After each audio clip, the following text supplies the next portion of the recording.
जब भी कास्ट का जिक्र होता है तो वो हिंदू के संबंध में हो जाता है, भारत के संबंध में होता है। लेकिन कास्ट जो शब्द है वो कास्टा से लिया गया है, वो स्पेन का शब्द है। और दुनिया भर में कास्ट कहीं ना कहीं मौजूद है। जैसे यूरोप में है कास्ट का जो है वो मौजूद है। जैसे जर्मनी में है, इंग्लैंड में है। इंग्लैंड में जैसे गोंगो मोर्स कहा जाता है, जो वहाँ साफ सफाई करते हैं, वहाँ पे भी वो मौजूद है। और सबसे जो बड़ा उदाहरण है वो हमें मिलता है फ्रांस और जो फ्रांस में नॉर्थ और वेस्ट फ्रांस में और स्पेन में कैगोट्स का मिलता है, जिक्र मिलता है। अब ये कैगोट्स जो है उनको फ्रांस में अलग ड्रेस दिया जाता है, वो उसी ड्रेस को पहन के आते हैं, उनकी महिलाएं उसी ड्रेस को पहन के आती है। उनके ऊपर एक प्रतिबंध टाइप का लगाया गया है कि वो उसी ड्रेस को पहनेगी।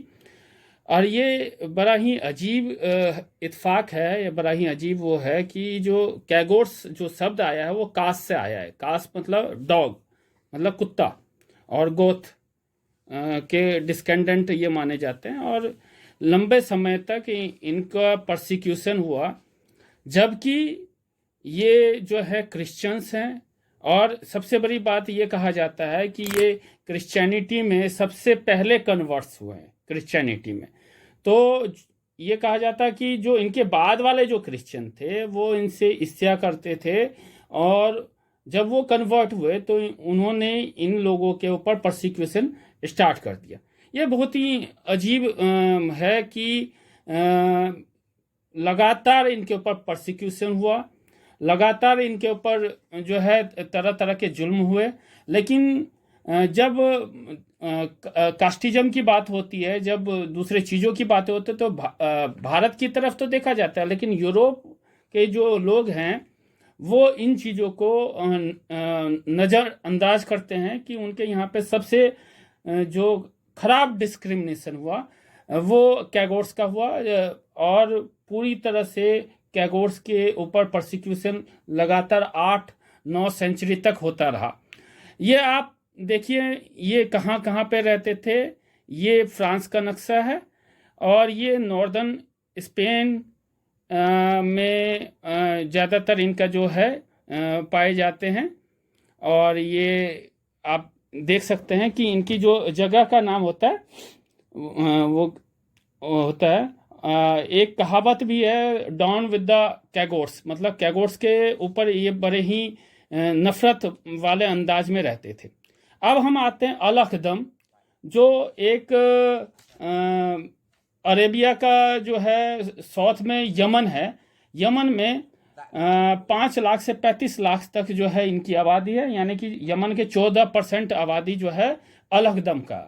अल अकदम जो है बेसिकली निलोटिक सूडानीज हैं, जो एक समय जो है अबिसिनियन लोगों के साथ जो है अरेबिया में आए थे और यहीं पे बस गए। वो भी मुस्लिम हैं, लेकिन मुस्लिम होने के बावजूद इनके तरफ जो है काफ़ी ज़्यादा डिस्क्रिमिनेशन होता है। इनको जो काम दिया जाता है वो बहुत ही मीनियल वर्क दिया जाता है। ये बहुत ही गंदी बस्तियों में इनको रखा जाता है, इनकी तरफ कोई ध्यान नहीं दिया जाता है। दूसरा, इनकी जो महिलाएं हैं उनको बहुत ही बुरी नज़रों से देखा जाता है, उनको लूज मॉरल्स कहा जाता है, जबकि उनको कोई भी सुख सुविधाएं नहीं है। और वो काफ़ी सेक्सुअल हरेसमेंट की भी शिकार रहती है, इनह्यूमन ट्रीटमेंट की भी शिकार रहती है।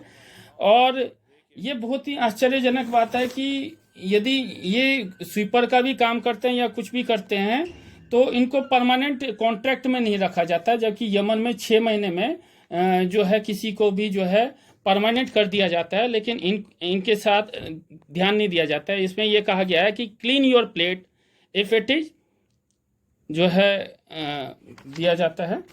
अब हम आते हैं जापान में। जापान जो है हम लगता है कि बहुत ही एडवांस देश है, यहाँ पे ऐसा कुछ नहीं होगा।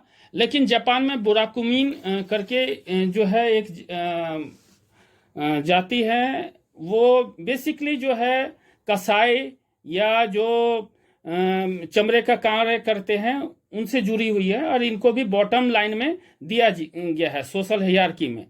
और बहुत ही इनके साथ बुरा बर्ताव किया गया है। इनको टोकुगावा जो क्लास सिस्टम है उसमें इनको ईडो कहा जाता था, यानी कि सबसे निचले पायदान में इनको रखा गया था, और इनके साथ बहुत ही बुरा बर्ताव किया जाता है। और इनके बारे में ये कहा गया है कि ये जो आम जो जापानीज लोगों के नज़र में ये व्यक्ति ही नहीं है। ये एक बड़ा ही आश्चर्यजनक बात है कि जब हम जापान को देखते हैं तो सोचते हैं कि ये बड़ा पीसफुल है, बुद्धिस्ट कंट्री है और एडवांस है, लेकिन जो बुद्धिज्म है और जो शिंटो रिलीजन है वो भी जो बुरा मीन के साथ जो है बड़ा बुरा बर्ताव करते हैं। उन्हें जो मूलभूत सुविधाएं हैं उससे भी वंचित करके रखा हुआ है। और ये जो इनकी सबसे बड़ी बात है कि इनको तो फिल्टीमासिस कहा जाता था। ये बड़ा ही एक जो है इनके जो ह्यूमन राइट्स हैं उसके बारे में भी ध्यान नहीं दिया गया है। प्लीज़ हमारा चैनल सब्सक्राइब करें, बेल बटन प्रेस करें, लाइक शेयर एंड कमेंट ज़रूर करें। Thank you.